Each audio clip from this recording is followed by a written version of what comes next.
안녕하십니까? 또 오랜만에 이렇게 교제하러 단에 올라왔습니다. 긴장 많이 됐었는데 어제 결혼한 우리 형제자매님의 특송을 듣고 많이 마음이 평안해졌습니다. 또 특송이 있는 관계로 말씀 시간이 좀 줄어들어서 별로 이렇게 말씀이 없는데 감사드립니다. 오늘 교제할 하나님의 말씀은 마가복음 8장 27절 보겠습니다. 신약성경 67쪽입니다.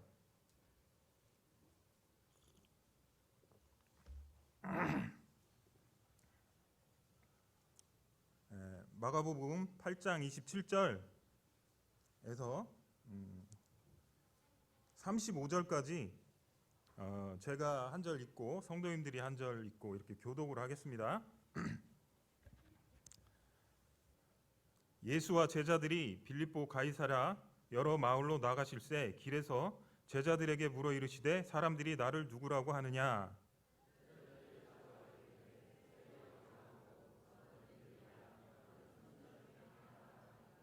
또 물으시되 너희는 나를 누구라 하느냐? 베드로가 대답하여 이르되 주는 그리스도시니이다 하매 인자가 많은 고난을 받고 장로들과 대제사장들과 서기관들에게 버림받아 죽임을 당하고 사흘 만에 살아나야 할 것을 비로소 그들에게 가르치시되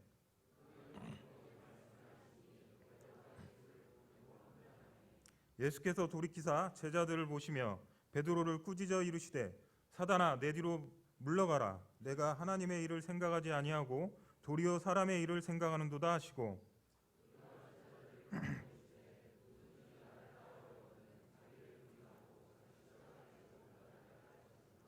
누구든지 자기 목숨을 구원하고자 하면 잃을 것이요 누구든지 나와 복음을 위하여 자기 목숨을 잃으면 구원하리라.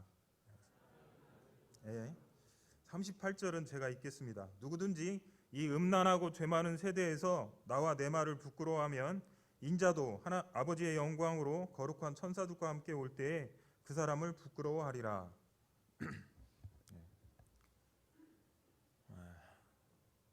예전에 유튜브를 좀 이렇게 넘겨보다가 유진 피터슨이라고 저희 교회에서도 잘 알고 있죠. 메시지 성경력을 쓰신 아주 훌륭하신 신학자 겸 목사십니다. 이분이 코로나 전에 2018년도에 소천하셨는데 그 돌아가시기 얼마 전에 이 시대의 그리스도인들에게 남기고 싶은 말에서 인터뷰를 한 말이 있어요. 유튜브에 돌아다니는데 제가 이제 그걸 우연히 들었는데 굉장히 저희에게 도움이 될 만한 그런 말씀들이 많았습니다.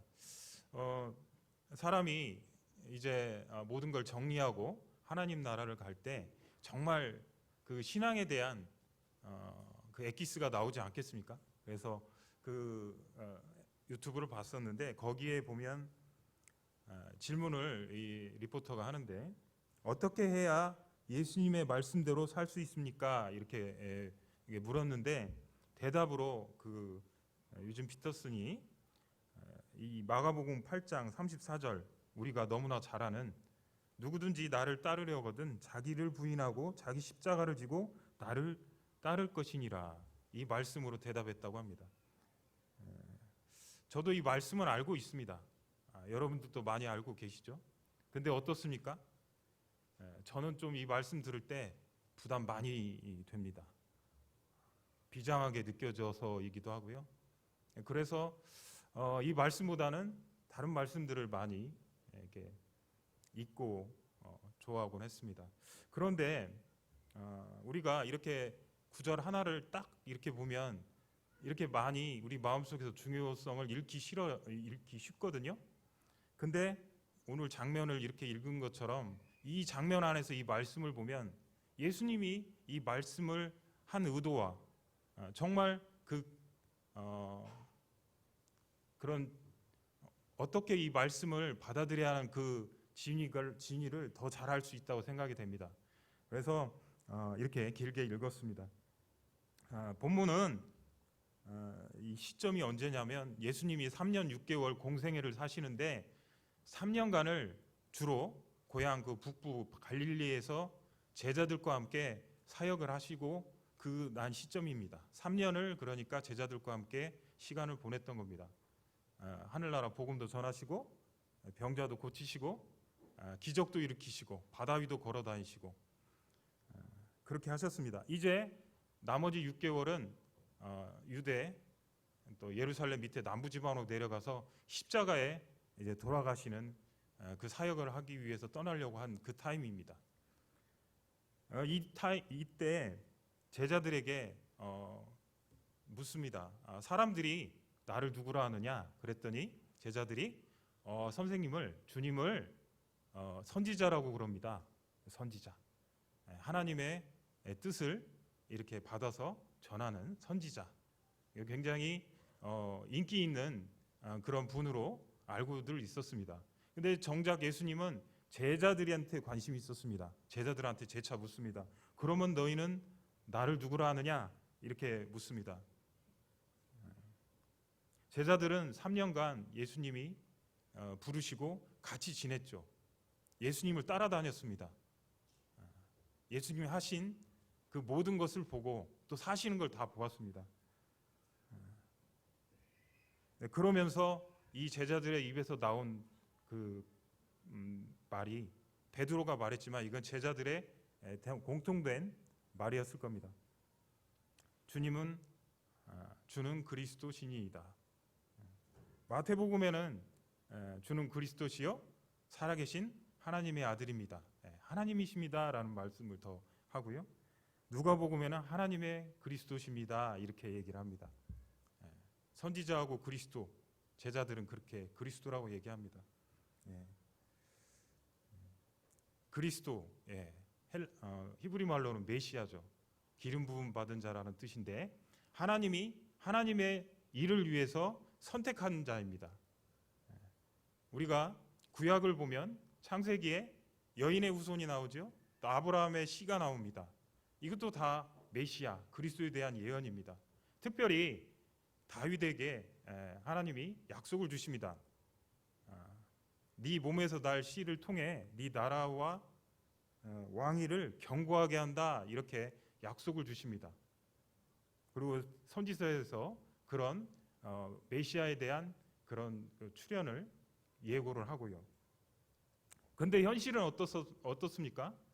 이스라엘은 BC 586년에 바벨론에 의해서 멸망하고 그 후로 400년 넘게 나라를 잃고 페르시아 또 그리스 로마에 의해서 차례 이렇게 정복당해서 학대를 받고 있고 그 폭정에 신음하고 있었습니다. 아까 주님 일하신다고 우리 찬양 인도자 형제님께서 얘기했지만 그 400년간 주님은 신구약 중간기죠. 성경 말씀이 없는 그 중간기 동안에 하나님께서는 아무 일도 안 하신 게 아니고 이방을 통해서 일을 하시고 또 이스라엘 사람들로 하여금 메시아를 정말로 간절히 기대하는, 왜냐하면 하나님께서 메시아를 보내주시겠다고 약속을 했으니까 그렇게 기다리게 했던 겁니다. 마치 야곱이 그 가족 일족을 데리고 애굽에 들어가죠. 그러면서 400년을 지나면서 한 나라를 이룰 만큼 민족이 커지죠. 그리고 애굽이 이 이스라엘 사람들을 학대를 하면서 구원자를 기다리게 하는 이런 것처럼 하나님은 그 말 없는 상황 또 이해 안 되는 그 상황 가운데서도 반드시 일을 해서 이렇게 사람들로 하여금 구원자를 기다리게 하는 그런 일을 하신다고 이렇게 성경에는 나와 있습니다. 예수님의 참 모습을 제자들이 알아채자 이제 예수님은 십자가 사형 이야기를 합니다. 이게 3년 동안 그러니까 얘기를 안 하신 거예요. 여러분도 알다시피 이 당시 이스라엘 사람들은 메시아를 어떻게 여겼나요? 로마의 그런 압제에서 로마를 무너뜨리고 정말 이스라엘 왕국을 세울 그런 왕, 현세적인 왕을 그렇게 기대를 했습니다. 근데 31절에 예수님의 말씀은 이러죠. 인자가 많은 고난을 받고 장로들과 제사장들과 서기관들에게 버림받아 죽임을 당하고 사흘 만에 살아나야 할 것을 비로소 그들에게 가르치셨다. 왕이 될 거라고 모든 이스라엘 사람들은 인자건 메시아건 정말 이스라엘을 악에서 구원하고 그래서 승리하고 왕으로 다스릴 그런 메시아를 기대했는데 이 예수님의 말씀은 이제 완전히 이런 말을 하자 소위 멘붕이 온 거죠. 특히 31절에 보면은 예수님 영어 성경을 보면 머스트가 다 들어 있어요. 고난을 받아야만 하고 머스트, 버림받아야 하고 거절당해야만 하고 죽임을 당해야만 한다고라고 이렇게 예수님 입장에서는 그렇게 해야만 한다는 거예요. 이런 얘기를 듣자 베드로가 32절에 요즘 말로 선을 넘었습니다. 그 예수님을 붙들고 가까이 가가지고 항변을 했다고 그럽니다. 이 항변을 했다는 말은 이 단어는 주석에 보니까 예수님이 귀신을 쫓을 때, 꾸짖을 때 하는 얘기입니다. 얼마나 험악하게 예수님을 갖다가 얘기를 했는지 모르겠습니다. 역시 베드로는 베드로입니다.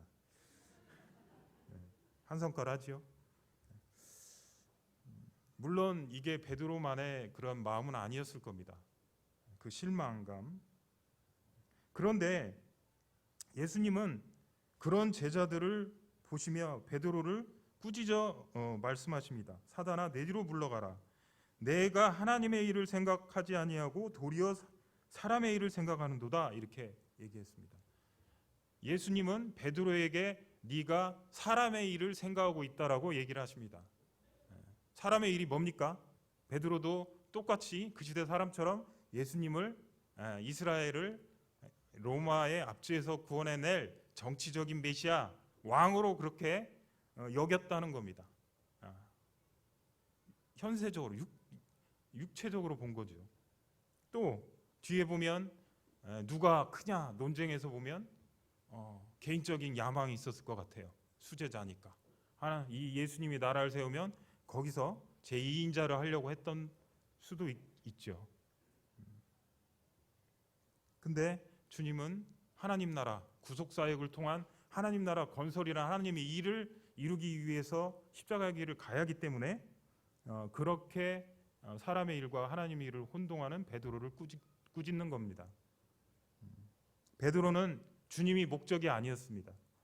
자신이 목적이었습니다.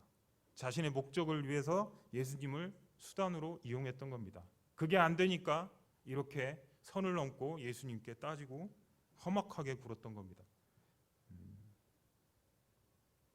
저희는 어떤가요?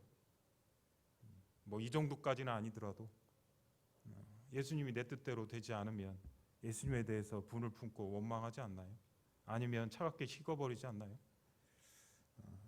하지만 예수님은 사람의 일을 생각하지 말라고 합니다. 하나님의 일을 생각하라고 합니다. 요즘 우리 교회에 자주 쓰는 말 사사로움. 사사로움이 뭡니까? 하나님의 일을 제쳐두고 사람의 일을 생각하고 도모하는 게 사사로운 거 아니겠습니까?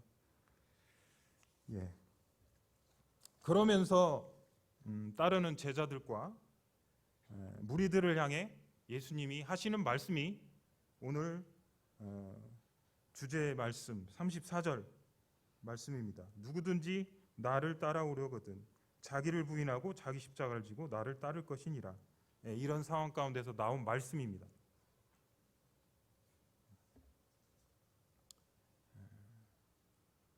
34절에 보면 누구든지 나를 따라오려거든 이렇게 말씀을 하십니다. 제 영어 성경에 보면 따라온다는 표현을 누구든지 내 제자가 되기를 원한다면 이렇게 따른다는 건 제자가 된다는 의미입니다. 마치 따라오려거든 제자가 되길 원한다면 이건 꼭 선택사항 같이 느껴집니다. 우리는 죄인이기 때문에 왠지 제자가 되면 내 삶이 없을 것 같고, 주님 따라가면 내가 손해 볼 것 같고, 구원은 받고 예수님이 우리에게 주시는 구원의 혜택은 좋은데, 근데 주님 따라가기 싫고, 이런 여지가 보이는 그런 말씀 같아 보입니다. 근데 복음서에서는 그렇대요.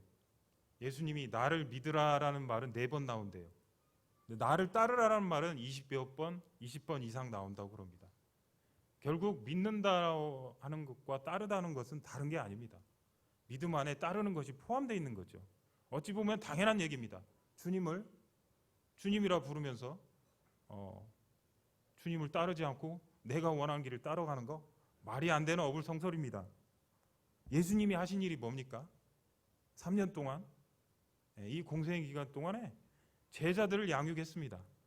또 예수님이 저희에게 주신 말씀, 마태복음의 끝장 끝절에 나오지 않습니까? 부활 승천하시기 전에 제자들에게 모든 민족으로 너희는 가서 모든 민족을 제자 삼으라고 그랬습니다. 믿게 하라, 이런 표현보다 제자 삼으라고 그랬습니다.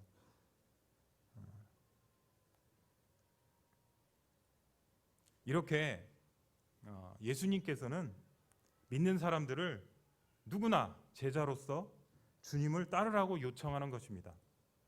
제가 이 말씀을 참 처음에 부담스럽게 여기고 그랬다고 얘기했는데 실상을 몰랐던 겁니다. 예수님은 믿는 사람은 제자를 의미한 거였어요. 그러면 이 말씀이 이젠 저희가 들어도 되고 뭐 부담스럽다 안 들어도 될 얘기가 아닙니다.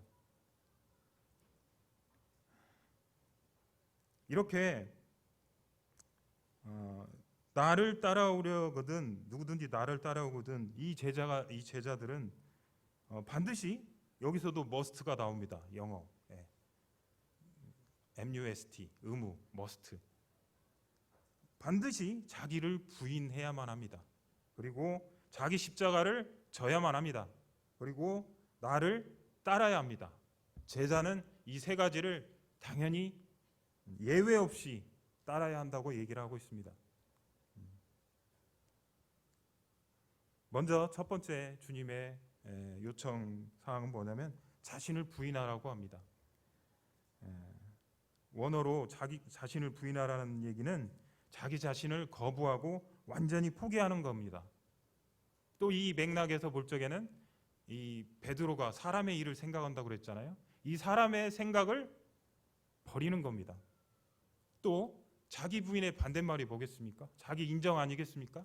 자기 인정하는 태도, 자아 중심적인 태도, 거기서 나오는 자기에 집중하고 이기적이고 자기 연민에 빠지고 자기 이 자기에서 벗어나라는 이야기를 하고 계십니다. 너무나도 오랫동안, 뭐 지금도 그럴 수도 있지만 제가 이 자신에 빠져가지고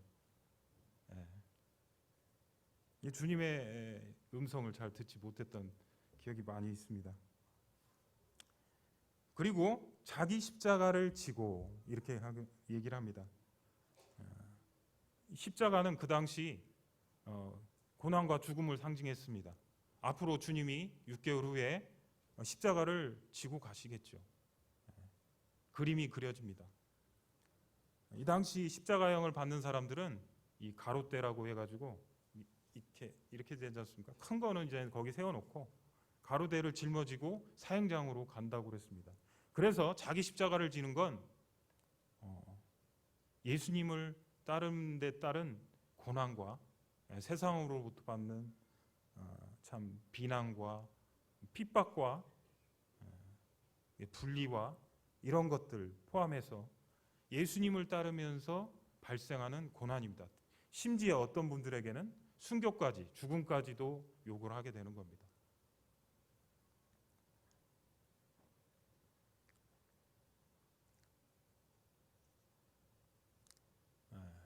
누가복음에는 날마다 자기 십자가를 지라고 했습니다.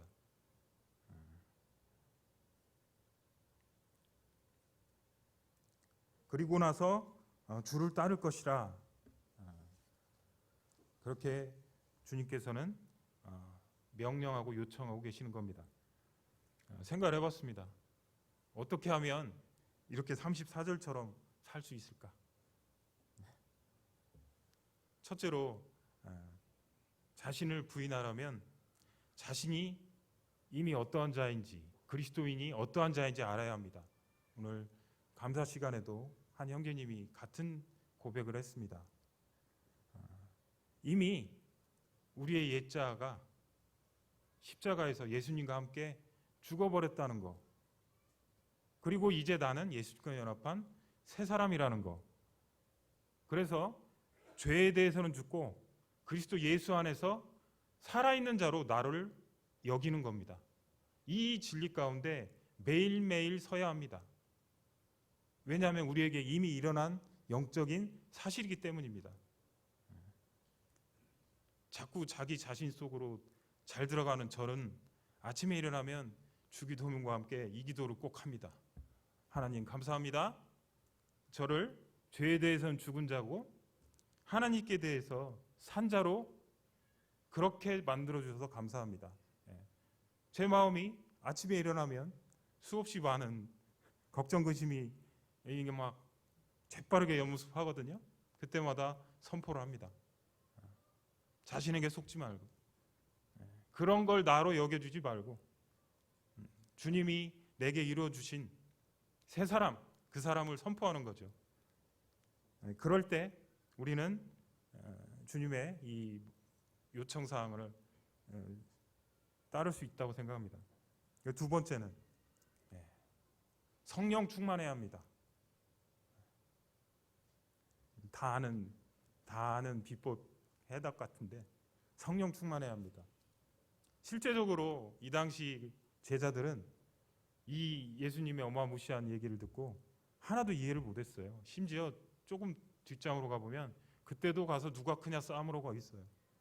그리고 예수님이 붙잡히기 싫은 날 저녁 6월절 밤에 내가 너희를 떠난다 할 때 제자들은 근심했어요. 그리고 예수님이 붙잡혔을 때 다 도망갔어요. 근데 이들이 언제 바뀌었나요?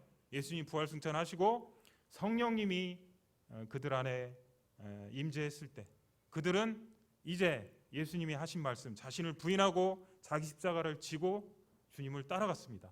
여러분도 아시다시피 12제자 모두 십자가에 죽고 칼에 맞고 목이 잘리고 껍질이 벗겨져서 다 죽었습니다. 순교까지 할 수 있었습니다. 뭐 때문에? 성령 충만했기 때문입니다. 저희는 어떻습니까?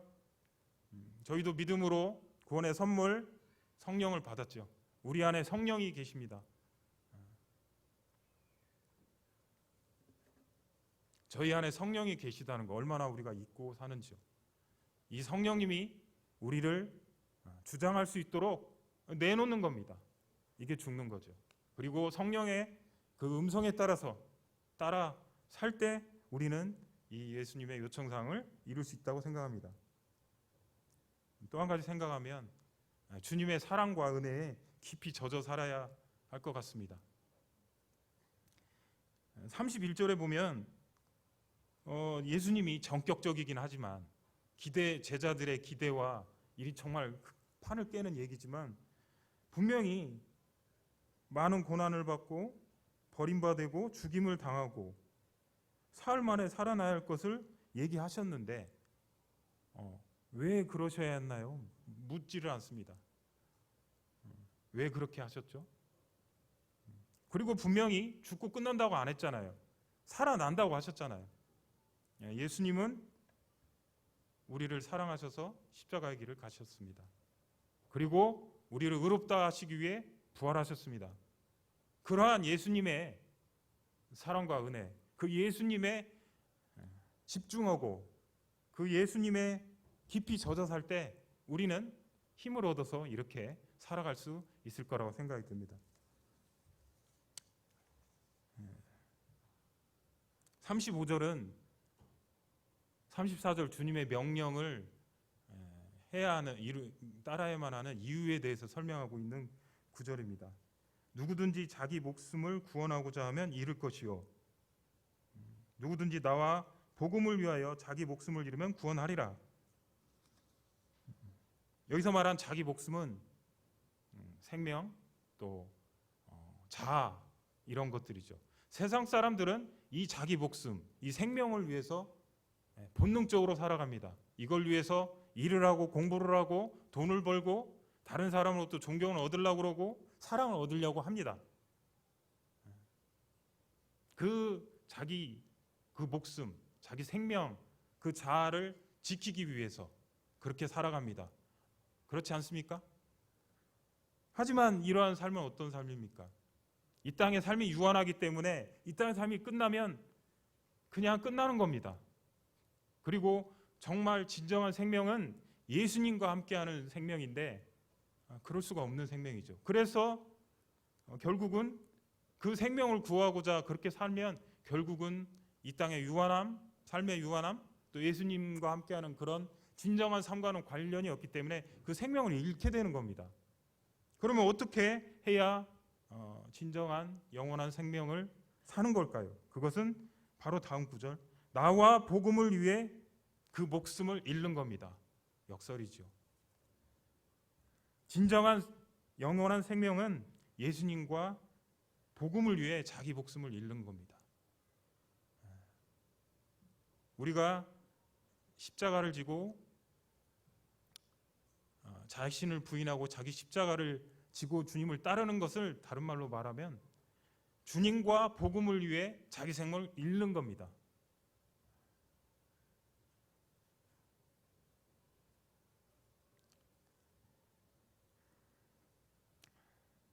(38절에) 보면 제가 마지막으로 읽었던 38절에 보면 예수님은 분명히 현재의 우리의 삶을 가지고 심판하러 오신다고 했습니다.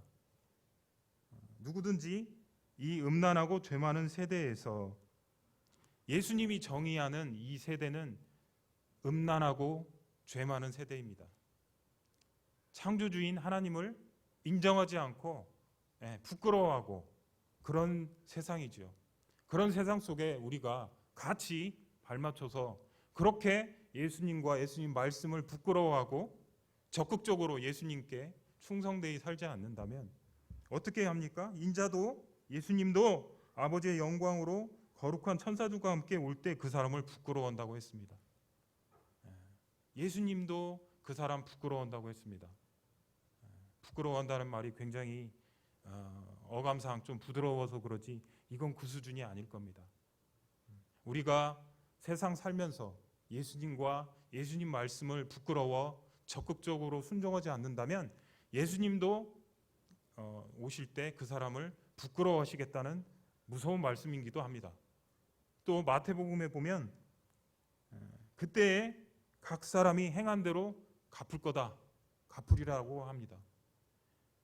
이렇게 볼 때 예수님이 요청하신 자신을 부인하고 자기 십자가를 지고 예수님을 따르라는 이 명령은 결국은 예수님을 위해서 또 복음을 위해서 자신의 생명을 잃는 것이고 또 예수님의 나중에 심판을 위한 예수님의 그런 정말로 우리에게 필요한 요청사항이고 초청인 것입니다. 이것은 부담스러워서 받지 않고 이건 많은 그런 선택의 문제가 아니라 구원받은 그리스도인이라면 당연히 그렇게 해야 할 의무인 것입니다.